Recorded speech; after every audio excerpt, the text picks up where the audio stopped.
back at my teenage years, I think I liked my Master System more than my Mega Drive. Maybe it's because I had it for longer, or maybe because I had more cartridges for it, but I always saw a certain charm in those games that I didn't always see in the ones for the Mega Drive. Well, I didn't see that at the time. Only years after it sank in that the Sonic I played wasn't the same Sonic from the Mega Drive, only more limited. But even so, even having its flaws, I still find the game charming, considering the console's limitations and the bugs. So let's celebrate Sonic's birthday, June 23rd, 1991, talking about his second game. Well, third, if you count Red though.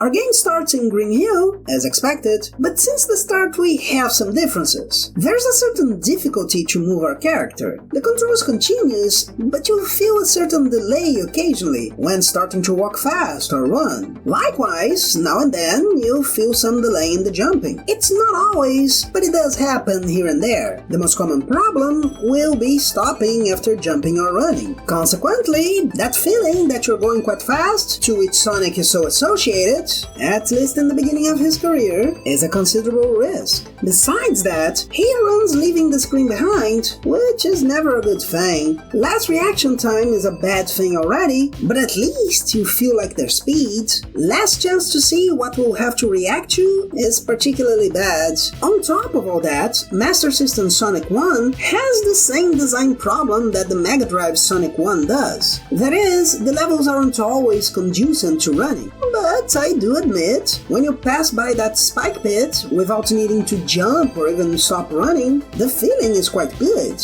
I just mean to say that it all has to be working perfectly well for this to happen, and things don't always work perfectly. Another thing that a player might find weird is that you don't have a second chance to get your rings after you lose them. They're all going to become a single ghost ring that can't be caught. Boo! I just exist to make you feel worse about your mistake. This means that functionally, this game would be more difficult than the 16-bit version. After all, even Somari has the second chance. But don't worry, it is quite easy when it comes to the intentional challenges. Our Olive Ascent has some variation, with a bit of cave exploration, with some water to make you slow. In the game with the fastest thing alive? And it ends with Robotnik coming in his round ship and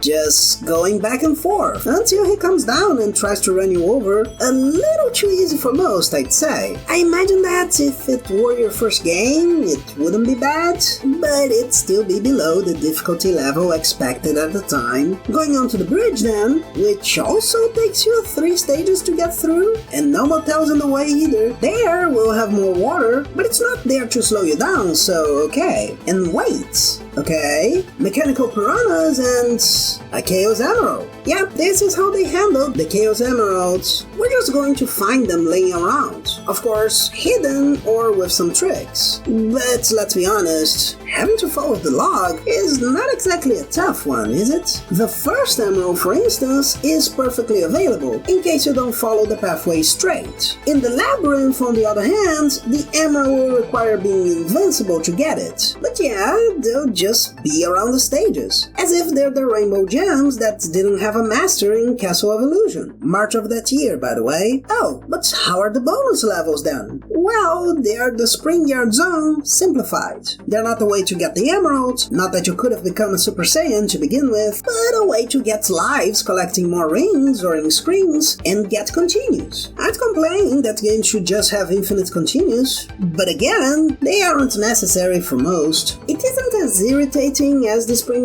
Zone can be, they're quite linear, so it's easier to leave any coil alley you're in. But it can still be quite annoying to get anything, so worst case scenario, you'd be wasting time for something you don't want. Our second boss is going to be a submarine, and honestly, it can be a little difficult to avoid these shots. If you know what you're doing, it shouldn't be a problem, but it's not necessarily obvious from the curve they're doing. In fact, you having to know what to do from the start will happen again.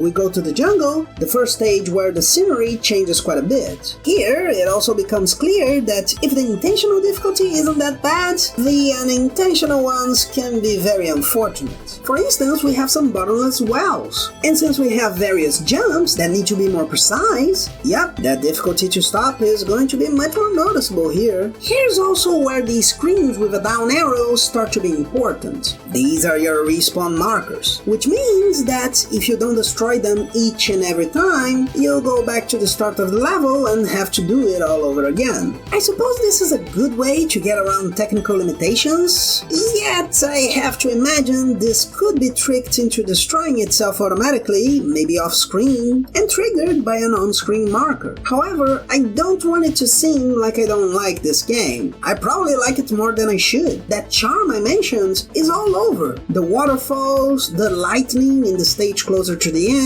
various touches that make the backgrounds look quite nice. Even Sonic dying has a silly face that I can't help but to appreciate. In fact, the invincibility animation seems better than the one in the Mega Drive. Yes, that one does look more like a shield, but this one is more elegant in my opinion. The boss throwing bombs is also a bit easy to get wrong, jumping at the wrong angle or missing where the bomb will stop or when to jump to hit the boss. But I just ask myself, what kind of vine could this be? Their plant?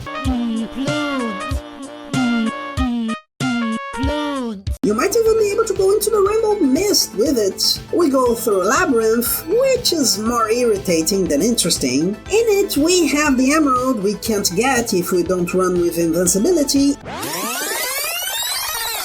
And we don't have a way to know that's what's necessary. Here, our boss is a submarine whose torpedoes could be difficult to avoid, but you just have to be in the right place and they're shot to the other side and won't be much of a threat. Scrap Rain, where we have to open the right door to be able to keep going. It's not really a very confusing puzzle, except maybe for the last button you need to press. We have a bit more difficulty here and there, with the conveyor belts and some enemies, but nothing terrible. And then, we don't have a boss. We just see Robotnik running away. It's different, but maybe if we had something a bit more challenging beforehand, it could have been better. Then we get to Skybase, which I guess you can argue is the second half of a stage twice as long. And it seems the game decides that all the E's during the other stages must be compensated for. It actually starts simple and well set, with the first part to go through to reach the dirigible. And then, at the start of said Skybase, we have various obstacles that go directly against gotta go fast. This could be seen as a smart moment, throwing the player's instinct against them, but to me, it's just irritating, due to not being just a matter of paying attention. First, we have to get through the cannons, where we already have a few visual issues. Is that a floor or not? Are the propellers a frat or not? The cannons seem quite accessible, so are we meant to destroy them? With such a big number of shots crowding the screen, it'd be expected to be something you need to stop from happening. Nope, just move along. No thinking about anything here. And then, we have a wall of spikes coming after us, but a bomb that we have to activate and go back. And if you don't activate it as fast as possible and come back, you'll be caught by one of the two. It's one of those traps that doesn't require intelligence or reflex, but you know what to do beforehand. Even in a game as generous with lives and continues, this isn't fair to the player. And yes, I remember having to use more than one continue when I was younger here, after not having needed any. To get to cannons that might as well fire bullet bills, passing by a Chaos Emerald, finally arriving in the inside of the Zeppelin, which looks like the end of Monica in the Dragon Castle. I mean, Wonder Boy in Monsterland. Finally, we reach Robotnik behind a glass window you have to destroy, hitting it time and again while avoiding a lightning ray and shots that follow you. It's not super difficult, but it requires attention, especially when the rays start to follow you instead of just sticking to a pattern. Of course, you don't have any rings and the shots can kill you even just barely scraping by. When you get it done, Robotnik runs away, jumps into a teleport, but you follow him, and the same machine positions you perfectly to attack him despite him having clearly gone to another place and had time to get his ship and fly at least a little through Green Hill Zone.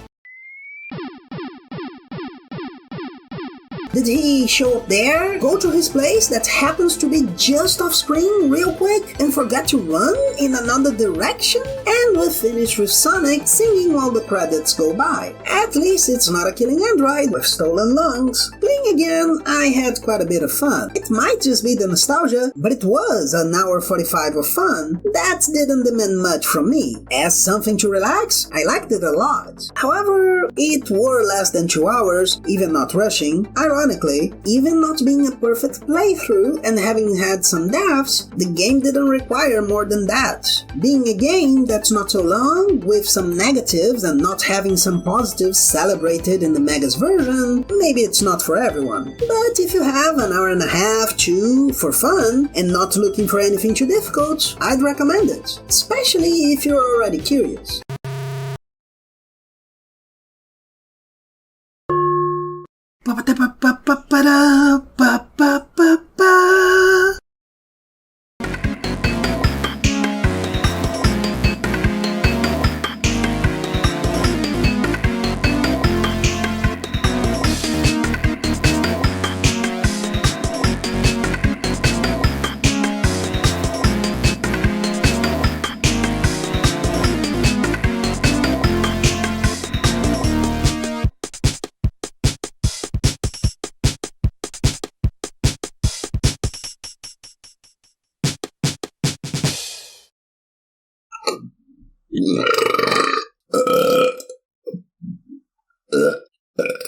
I'd complain that games should just have infinite continue. Oh, no.